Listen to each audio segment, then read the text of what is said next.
स्वागत है आपका the day after tomorrow movie में। मूवी की शुरुआत में न्यू दिल्ली में एक मीटिंग हो रही होती है जहां पर मौसम के बारे में जानकारी दी जाती है। वहां पर बहुत सालों से मौसम की जानकारी रखने वाला जैक हॉल भाषण दे रहा होता है। वो सभी को चेतावनी देता है कि दुनिया को जल्द ही एक आपदा झेलनी पड़ेगी जिसकी वजह से सब कुछ बर्फ में जम जाएगा। और जब वहां बैठे कुछ लोग उससे ये पूछते हैं कि हम सब के पास कितना वक्त बचा है, तो जैक उनको बताता है कि ऐसा होने में कुछ सदियां लगेंगी, लेकिन अगर सभी ने जीवाश्म ईंधन का इस्तेमाल करना कम नहीं किया तो उनके पोता पोतियों को इस सब का सामना करना पड़ेगा। और अब सम्मेलन के बाद जैक राष्ट्रीय समुद्री और वायुमंडलीय प्रशासन के एक व्यक्ति से मिलता है जिसका नाम टेरी रैप्सन होता है। और वो दोनों एक दूसरे से अपने जांच परिणाम की बातें करने लगते हैं। और जब वो एक दूसरे से बातें कर ही रहे होते हैं तब वहाँ बहुत ही ज्यादा बर्फ गिर रही होती है, जिसका मतलब मौसम में बदलाव आना शुरू हो गया है। और अब कुछ हफ्तों के बाद दुनिया के अलग अलग हिस्सों में अजीबोगरीब मौसम शुरू हो जाता है। जापान में आसमान से बहुत ही बड़े ओले गिरने शुरू हो जाते हैं जिसकी वजह से बहुत ही लोग मर जाते हैं और ये इतिहास का अभी तक के सबसे बड़े ओले होते हैं। अब इस दौरान स्कॉटलैंड में टेरी रैप्सन एक कंप्यूटर में देख रहा होता है कि समुद्र के कुछ हिस्सों में अचानक से तापमान में बदलाव आ गया है। और ये बदलाव इतने अचानक और रहस्यमयी होते हैं कि वहां रखे संपर्क सिग्नल तुरंत जम जाते हैं। और अब इंटरनेशनल स्पेस स्टेशन में अंतरिक्ष यात्री देखते हैं कि पृथ्वी के शुभ मंडल की तरफ एक बहुत ही बड़ा तूफान बन रहा है। और फिर अगले दृश्य में वाशिंगटन डीसी को दिखाया जाता है जहां जैक अपने बेटे सैम को हवाई अड्डे पर छोड़ने आया होता है। सैम एक बहुत ही बुद्धिमान विद्यार्थी है जिसे न्यूयॉर्क में एक मुकाबले में हिस्सा लेने के लिए बुलाया गया होता है। हालांकि उसके पिता एक जाने माने व्यक्ति हैं और सैम उनसे काफी नाराज होता है क्योंकि उसके पिता हमेशा अपने काम की वजह से उसमें व्यस्त रहते हैं। वो सैम को भरोसा दिलाते हैं कि काम से रिटायर होने के बाद सारा वक्त वो अपने परिवार के साथ बिताएगा। और फिर बाद में जब सैम के दोस्त लॉरा और ब्रेन न्यूयॉर्क पहुंच जाते हैं तो वो उनसे मिलने जाता है जहां उसका ध्यान पक्षियों के एक झुंड पर जाता है जो उड़कर पश्चिम की ओर जा रहे होते हैं। और ऐसा लगता है कि जैसे कि वो पक्षी किसी चीज से दूर भाग रहे हों। अब इसी बीच टेरी जैक को कॉल करता है और उससे अपने जांच परिणाम के बारे में बताता है। और वो उसको बताता है कि आपदा उनकी तरफ तेजी से बढ़ रही है और किसी के पास भी इससे बचने का कोई तरीका नहीं है। और ये कुछ ऐसा है जो लगभग 10,000 सालों से कभी नहीं हुआ। अब इसके बाद कैलिफोर्निया में मौसम की जानकारी रखने वाले केंद्र में एक टेक्नीशियन अपनी गर्लफ्रेंड के साथ मजे कर रहा होता है। और तभी एक आदमी उसे संकट की जानकारी देने के लिए कॉल करता है जो उसे बताता है कि एलए में बड़े ओलों की बारिश हो रही है। और ये सुनकर टेक्नीशियन टीवी चालू कर देता है और ये देखकर हैरान रह जाता है कि गोल्फ बॉल के आकार वाले ओलों ने एलए के कुछ हिस्सों को तबाह कर दिया है। फिर वो जल्दी से अपने मालिक को कॉल करता है और उन्हें बताता है कि कैलिफोर्निया में जल्द ही एक बाउंडर आने वाला है। हालांकि अब बहुत ही देर हो चुकी होती है। कुछ ही समय में कई विशाल बाउंडर शहर के चक्कर लगाते हैं और अपने रास्ते में आने वाली हर चीज को तबाह कर देते हैं। अब इसकी वजह से पृथ्वी पर हो रहे बदलाव के कारण वॉशिंगटन डीसी में आपातकालीन बैठक बुलाई जाती है। वहां मौजूद लोगों में से एक आदमी दुनिया के अलग अलग हिस्सों में खतरनाक मौसम की घटनाओं के बारे में बताता है और कहता है कि पृथ्वी पर कुछ तो गलत हो रहा है। तभी जैक जो वहां पर उस वक्त मौजूद होता है वो सबको बताता है कि ये सब कुछ उत्तरी अटलांटिक धाराओं की वजह से हो रहा है। लहरें तेजी से पिघलने वाली बर्फ की वजह से आ रही हैं। वो ये भी बताता है कि ये सिर्फ अभी शुरुआत है और कुछ ही दिनों में मौसम इससे भी ज्यादा भयानक हो जाएगा। फिर जैक वाइस प्रेसिडेंट से मिलता है और वो उन्हें ये समझाने की कोशिश करता है कि ये परिस्थिति बहुत ही नाजुक है। वो उन्हें ये भी बताता है कि वो खतरनाक तूफान किसी भी वक्त आ सकता है, इसलिए इस वक्त उत्तरी राज्यों में से लोगों को निकालना बहुत ही जरूरी है। हालांकि उपराष्ट्रपति उसकी बात को गंभीरता से नहीं लेता और वहां से चला जाता है। फिर यूके में कहीं और बहुत जोरों से बर्फ गिरनी शुरू हो जाती है, इसलिए रानी को शाही महल से ले जाने के लिए 3 हेलीकॉप्टर को भेजा जाता है। हालांकि उनके रास्ते में वो तूफान के बीच से गुजरते हैं जिसकी वजह से उनके उपकरण जल्दी जम जाते हैं और कुछ ही समय में हेलीकॉप्टर की ब्लेड भी काम करना बंद कर देती है और तीनों हेलीकॉप्टर के नीचे ही मर जाते हैं। एक पायलट किसी तरह हेलीकॉप्टर के गिरने से बच जाता है, लेकिन जैसे ही वो हेलीकॉप्टर का दरवाजा खोलता है वो जमकर मर जाता है। अब वापस मैनहट्टन में सैम और उसके दोस्त वापस डीसी में जाने की कोशिश करते हैं, लेकिन सभी यातायात सेवा भारी बारिश की वजह से बंद हो जाती है। और उस शहर में बाहर निकलने के लिए वो तीनों सड़कों पर निकल जाते हैं और पूरे शहर में अफरा तफरी का माहौल होता है। सभी डरे हुए होते हैं और किसी की भी कुछ में समझ में नहीं आ रहा होता है कि करे क्या। तभी एक बहुत ही बड़ी सुनामी कहीं से सामने आ जाती है और वो अपने रास्ते में आने वाली हर चीज को खत्म कर देती है। बहुत बड़ी बड़ी बिल्डिंग और यहाँ तक कि स्टैचू ऑफ लिबर्टी भी पानी से घिर जाती है। सैम और उसके साथी अपनी तरफ आए हुए खतरे को देखते रहते हैं और अपनी हिफाजत के लिए नेशनल लाइब्रेरी में घुस जाते हैं। और अफसोस की बात तो ये होती है कि हजारों लोग इतने भाग्यशाली नहीं होते और वो सुनामी में बहकर मर जाते हैं। फिर बाद में टेरी जैक को कॉल करता है और उससे बताता है कि यूरोप से ठंडी हवाएं चल रही हैं, जिन्होंने हेलीकॉप्टर तक को गिरा दिया है। अब ये सुनकर जैक के दिमाग की बत्ती जलती है और कुछ रिसर्च करने के बाद उसे पता लगता है कि तूफान यूएस में उनकी उम्मीद से जल्दी पहुंच जाएगा। वास्तव में सब कुछ जमने से पहले उनके पास सिर्फ 48 घंटे बचे हुए हैं और इसके बाद वो मौसम की जानकारी देखने की कोशिश करते हैं और उन्हें पता चलता है कि दुनिया के अलग अलग हिस्सों में 3 बहुत बड़े तूफान बन रहे हैं। वो हर दिन बढ़ते ही जा रहे होते हैं और यूरोप में उस खतरनाक तूफान की स्थिति पहले ही शुरू हो जाती है। अब इसी दौरान सैम लाइब्रेरी में टेलीफोन ढूंढने लगता है क्योंकि उस जगह पर कोई भी फोन रिसेप्शन नहीं होता, इसीलिए वो बिल्डिंग की किसी और मंजिल पर जाने का फैसला करता है और उसको वहाँ पर टेलीफोन मिल जाता है, लेकिन वो लगभग पानी में डूबा हुआ होता है। और फिर अपने माता पिता को कॉल करने के लिए बेकरार वो तैरकर टेलीफोन तक पहुंच जाता है और आखिरकार उन्हें कॉल करता है। जैक बहुत ही खुश होता है कि उसका बेटा अभी भी जिंदा है और उसको वो जरूरी बातें बताने लगता है। वो सैम को बताता है कि उसे घर के अंदर ही रहना होगा और तूफान के गुजरने का इंतजार करना होगा। अगर वो बाहर जाने की कोशिश करेगा तो वो तुरंत ही जमकर मर जाएगा। ये सुनकर सैम थोड़ा चिंतित हो जाता है, लेकिन जैक उसको ये कहते हुए शांत कराता है कि वो जल्दी उसे वहाँ से बचाने के लिए आएगा। अब अगले दिन लाइब्रेरी में हर कोई कपड़े और राशन इकट्ठा कर रहा होता है कि तभी उन्हें बाहर से एक अजीब सी आवाज सुनाई देती है और जब वो खिड़कियों से बाहर झांक कर देखते हैं तो बिल्कुल ही हैरान रह जाते हैं।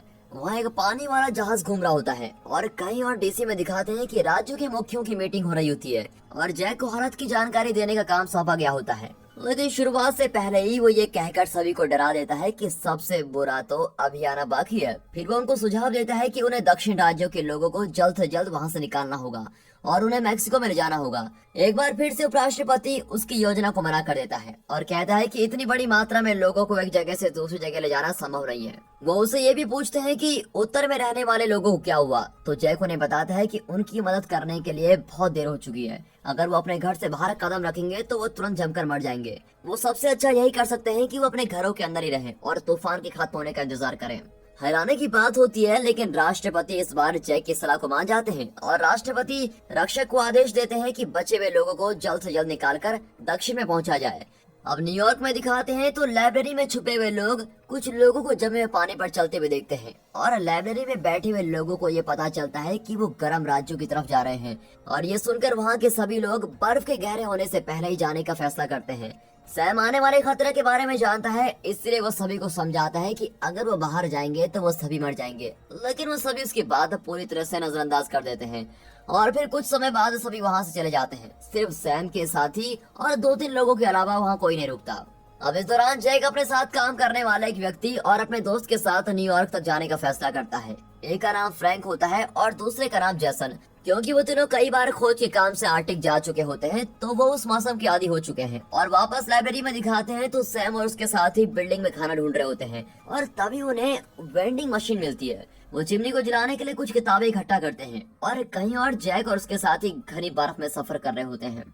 तभी अचानक उनकी गाड़ी टकरा जाती है और उन्हें अपनी आगे की यात्रा पैदल शुरू करनी पड़ती है। फिर वो कुछ घंटे चलते हैं, लेकिन दुर्भाग्य से जब वो कमजोर बिल्डिंग के ऊपर चढ़ते हैं तो फ्रैंक की वजह से कांच टूट जाता है और वो नीचे गिर जाता है। लेकिन किस्मत से वो एक रस्सी को पकड़कर बच जाता है और दोनों रस्सी को पकड़कर उसको ऊपर खींचने की कोशिश करते हैं, लेकिन तभी कांच टूटना शुरू हो जाता है और इसलिए कोई और तरीका न होने की वजह से वो अपनी रस्सी को काट देता है और खुद को कुर्बान कर देता है ताकि उसके दोस्त अपने मिशन को आगे बढ़ा सकें। अब लाइब्रेरी में लॉरा को अचानक से बुखार आ जाता है और वो बेहोश हो जाती है और सभी इस बात से बहुत ही चिंतित हो जाते हैं और उसके बीमार होने की वजह देखने लगते हैं और उन्हें पता चलता है कि उसके पैर पर चोट लगी हुई है जिसकी वजह से शायद उसको इन्फेक्शन हो गया है। उन सभी में से एक महिला जो एक नर्स होती है उन्हें बताती है कि लॉरा को जल्द से जल्द पेनिसिलिन का इंजेक्शन देना चाहिए वरना उसके पैर को काट कर अलग करना पड़ेगा।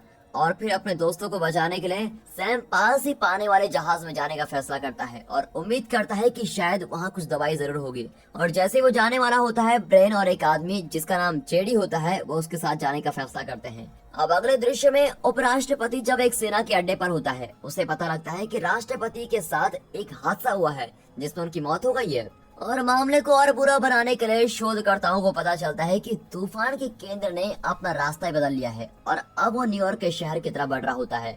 अब कहीं और दिखाते हैं तो जैक और जैसन धीरे धीरे अपनी मंजिल की ओर बढ़ रहे होते हैं, लेकिन तभी दुर्भाग्य से जैसन थकावट की वजह से बेहोश हो जाता है जिसकी वजह से जैक को उसको खींचना पड़ता है। और फिर लाइब्रेरी में वो तीनों बाहर निकलते हैं और जहाज के अंदर पहुंच जाते हैं। हालांकि रास्ते में उनकी महक भूखे भेड़ियों की झुंड को आ जाती है जो पास ही के चिड़ियाघर में से भाग कर आए होते हैं। सैम, ब्रेन और जेडी जहाज की रसोई में जाते हैं जहां उन्हें कुछ पेनिसिलिन मिलती है। फिर वो वहाँ कुछ और जरूरी सामान ढूंढने लगते हैं, लेकिन अचानक से उन पर वो भेड़ियों का झुंड हमला कर देता है।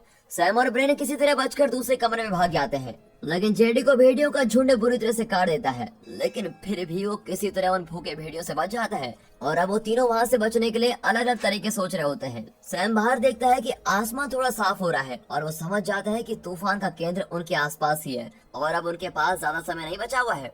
इसीलिए वो खतरनाक तरीके से वहाँ से निकलने का फैसला करता है और बाहर लटक कर दूसरे कमरे में जाता है और भेड़ियों के झुंड को रसोई से दूर लेके जाता है।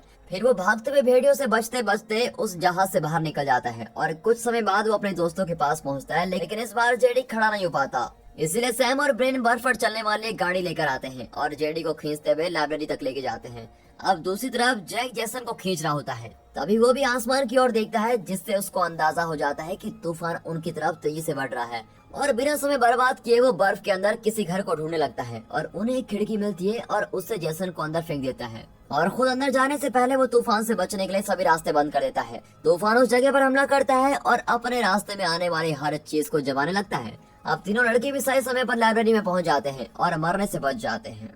फिर वो आग को जलाए रखने के लिए तेजी से काम करते हैं, क्योंकि वही एक इकलौती चीज होती है जो उन्हें इस बुरी ठंड से बचा सकती है। जैक भी आग जलाने की कोशिश करता है। अब कुछ समय के बाद जैसन उठता है और देखता है कि पूरी जगह जम चुकी है और अब जब तूफान का केंद्र वहां से हट गया होता है तो जैक अपने मिशन को वापस शुरू करने का फैसला करता है। जैक उसे समझाने की कोशिश करता है कि बाहर अभी भी खतरा है, लेकिन जैक उससे कहता है कि उसके पास ज्यादा समय नहीं बचा है। उस रात वो दोनों एक टेंट में सो जाते हैं और मानवता के भविष्य के बारे में सोचते हैं। और फिर जैक उसे बताता है कि इंसानों ने पहले भी बहुत बार ऐसा तूफान झेला है, लेकिन अगर वो इस बार ज्यादा सावधान नहीं रहेंगे तो इस बार जरूर खत्म हो जाएंगे। और फिर आखिरकार विनाशकारी मानसून के कुछ हफ्तों के बाद इंटरनेशनल स्पेस स्टेशन को कुछ अच्छे संकेत मिलते हैं। वो देखते हैं कि तूफान यूरोप में खत्म हो जाता है और उन्हें इतने हफ्तों के बाद जमीन का कोई हिस्सा नजर आता है। उसी बीच जैक टेंट से बाहर निकलता है और देखता है कि आसमान साफ हो गया है और सूरज भी निकल आया है। और फिर कुछ ही देर चलने के बाद वो जमे हुए स्टैच्यू ऑफ लिबर्टी और कुछ पानी वाले जगहों के पास से गुजरता है जो पूरी तरह से बर्फ में डूब चुके होते हैं। और इतने दिन कष्ट और पीड़ा सहने के बाद वो आखिरकार मैनहट्टन पहुंच जाता है। हालांकि जब वो लाइब्रेरी की जगह पर पहुंचते हैं तो वो देखता है कि वो जगह पूरी तरह से बर्फ से ढकी हुई है और उसकी सारी उम्मीद खत्म हो जाती है और वो दोनों वहाँ से जाने लगते हैं। लेकिन तभी वो बर्फ में से एक छोटा सा छेद देखता है जो लाइब्रेरी के अंदर जा रहा होता है और बिना समय बर्बाद किए जैक उस रास्ते से लाइब्रेरी के अंदर जाता है और जैसन उसके पीछे पीछे आता है।